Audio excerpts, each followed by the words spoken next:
We're paying a visit today to the McPherson Garden. It's been a little while since we've come up here to show you a progress report. You can see that things are in pretty lively bloom at the moment, even though we're into October. There are some beautiful dahlias up here. Renata from Pretty Pickings Farm takes care of the dahlia bed. The mums are in bloom. The snapdragons are just about gone by, but we have what are they called? Black-eyed Susan. We have black-eyed Susan, and we have some beautiful blue bed over there, some coleus, and some lovely grass and some millet. There are a lot of things blooming here. It's still worth a visit. It's a beautiful, peaceful place to come up. We're actually going to go from the garden into the interior trails that we've created out in the woods. The original idea for the trails was we're very proximate to the Swift River School Garden, and we thought maybe we could create a trail over to there. That didn't work out very well, but we've inkle and winkled our way around so you can get over to the parking lot and then get over to the garden. We're just going to walk through the woods and show you what's going on up here now. So we did find a little way to point you toward the Swift River School Garden. We had to make a tiny detour because the more direct route was a little steep, and we decided, and the committee decided, that that was not the best way to get to it. So we're starting here and making our way into the wooded area from the McPherson Garden.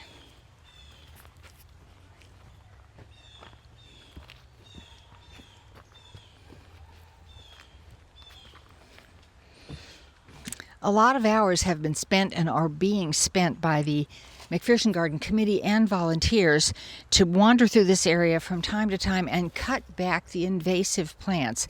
We're surrounded once again by very pretty burning bush, which is an invasive plant for this area, and so not good for the native plants. And it's around here, so if you want to join in as a volunteer and come up and help get rid of some of this stuff, it's a never-ending job, not something you can do once and walk away from. One of the things that's been done to help you along when you're walking through the woods is these little orange arrows have been put on the trees and tree limbs, and so that you can find your way to the next turn or the next part of the trail. If you turn this way and go with me, but you need to be very careful of your footing on these trails because it's a Belchertown trail, which means it's full of rocks, and there are also some tree roots of which you have to be very careful. But here's the next orange arrow, pointing you straight ahead. So about every 25 or 30 feet, you'll see one of these little arrows. You can't really get lost on this trail. We have signs at some of the intersections. The signs are a couple of years old now. I think the committee is working on trying to standardize the signage. This is what we did as an alternative for an entry into the Swift River School Garden. You go down this small slope here, and the garden is just off to the right.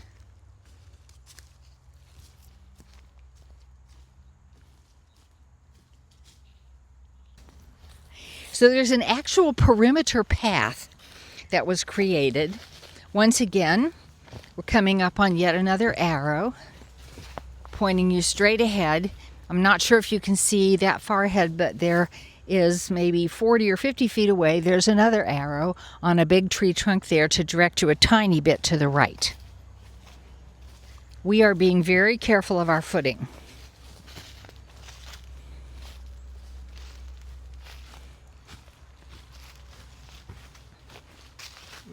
We're very careful to stay within the perimeter, I guess, of the trail also. Are you on? Yeah. Okay.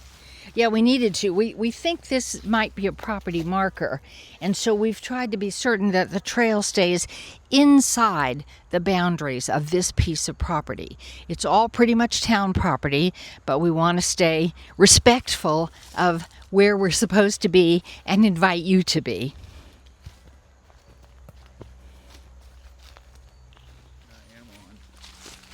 Say anything other than be discussed today.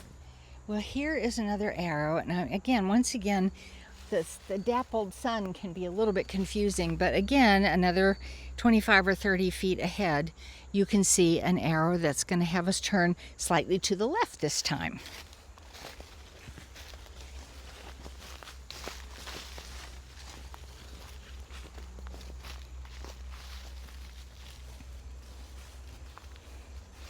This is an interesting part. We're not absolutely certain what this pile of rocks is, whether it was just tossed here while things were built, while the stone wall was built, or whether it's the remainder of some part of a property.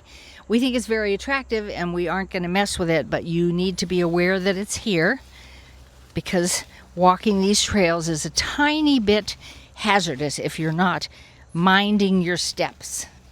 Okay, so we've made a turn. You can see another arrow straight ahead.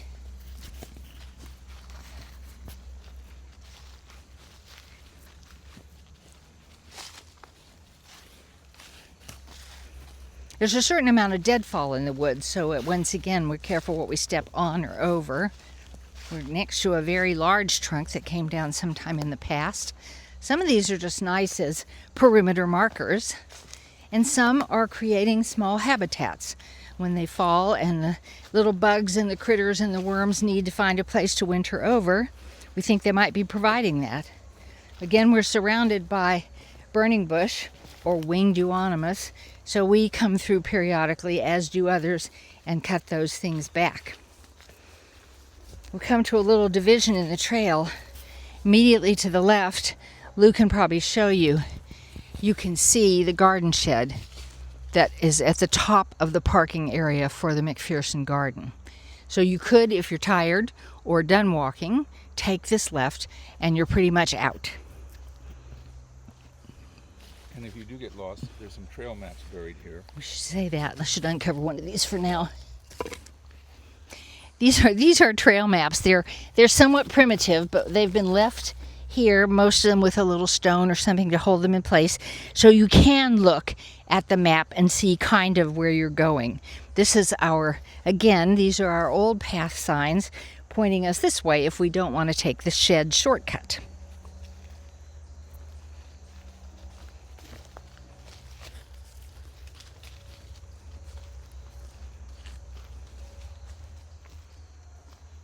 Arrow. And an arrow straight ahead. We tried to put them such that you could always see the next one. When you arrive at one, you can look ahead and see what's next. But there are a number of areas where there have been piles of rocks or old stones, and we've cleared some of them out. But as you can see, like on any woodland trail, we've got some tree roots here and some stones there. This is one of the rock piles. This is another of the rock piles, so you got to mind what you're doing.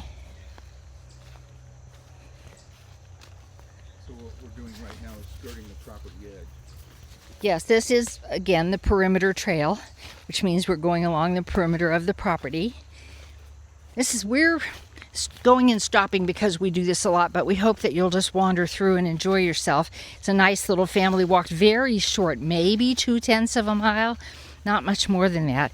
It just basically wanders you through the wooded area outside of the McPherson Garden. We're still on the perimeter path, and here is yet another trail map in case you need to look at it. Behind you is the garden path. We have another little shortcut here. We need to clear this off a bit. This leads you back up to the McPherson Garden. Once again, you're not doing the whole perimeter if you don't choose to.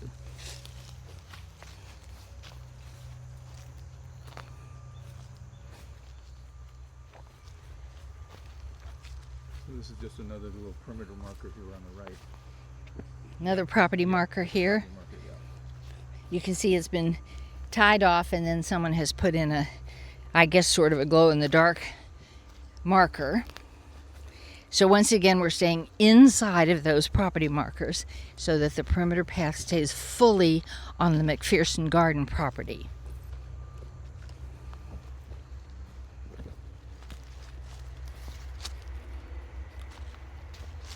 Another pile of stones.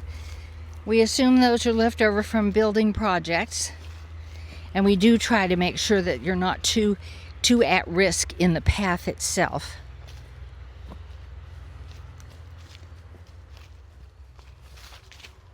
Nope. That is the old trail. And we used to go that way, and it takes you out, off of the property. it also crosses the property line, right? Yeah. So we made it go this way. And if I had looked, I would have seen this little arrow. Speaking of paying attention,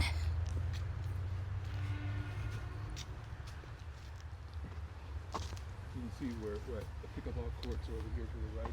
yeah, you just look to your right through the woods. The new pickleball courts are down below, the basketball court, the new concession stand. Jessica's Boundless Playground is off to our left. And we came today from the Lake Wallace Festival, which is across 202 and down by the rec department. This is becoming a central part of the town for recreation and for families to come and have fun.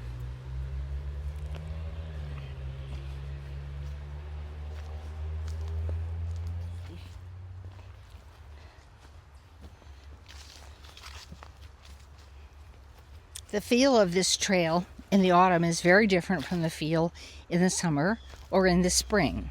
We actually do walk it occasionally in winter as long as the footing is safe. So it is a four-season trail. You need proper hiking shoes to do it. But it's a nice tiny getaway. If you've got little ones and you want to bring them out for something, this is one of the things you can do. Here's yet another perimeter path sign, and the original sign for the path with a caution sign because there are rocks everywhere in the trail and we want everyone to be alert for those. So if we go straight ahead, we go out through the parking lot. But if we go down the trail, we can show them the garden path. And then we can show them the shed path, and then we can be done. Okay. So we're turning around now and going back. Remember, we showed you where the shed path and the garden path break off from the main path. So we're now going down, I hate to say the garden path, isn't that leading someone down the garden path? Isn't that a bad thing to say? We're now going down the original path that will take us. Looky over here. Up against this tree, we've got some mushrooms and a fairy door. I'm going back to the path now. This is the garden path, different from the perimeter path. We're going to rejoin the perimeter path down below, and then we'll probably just come back up the garden shed path, just so you can see what we're talking about. Another arrow here. It tells us the trail turns a tiny bit to the right.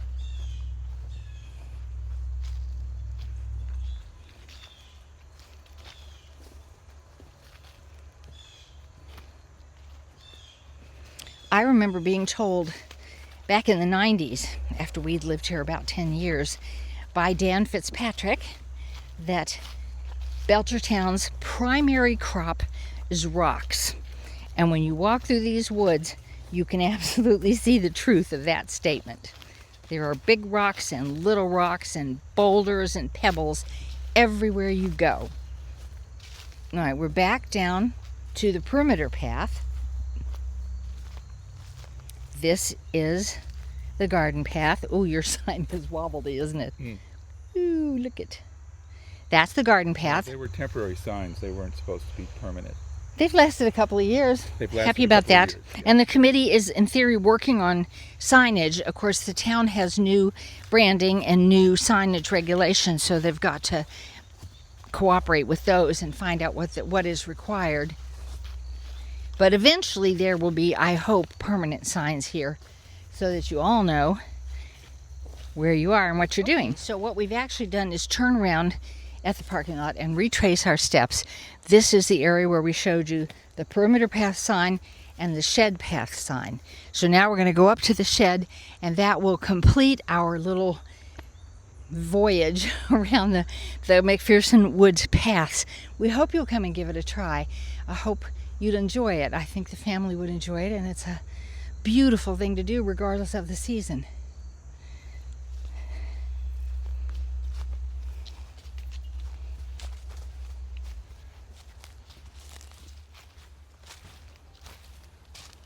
One sign and one more, and I believe that's the last arrow. Right ahead. And here's the shed right in front of us. Compost bins to the left. Garden shed on wheels to the right. That's what we call our car in the summertime. Okay, thank you so much for joining us. We hope you've enjoyed this, and we hope you'll come up and give it a try. And we will revisit again from time to time so you can see what's being done.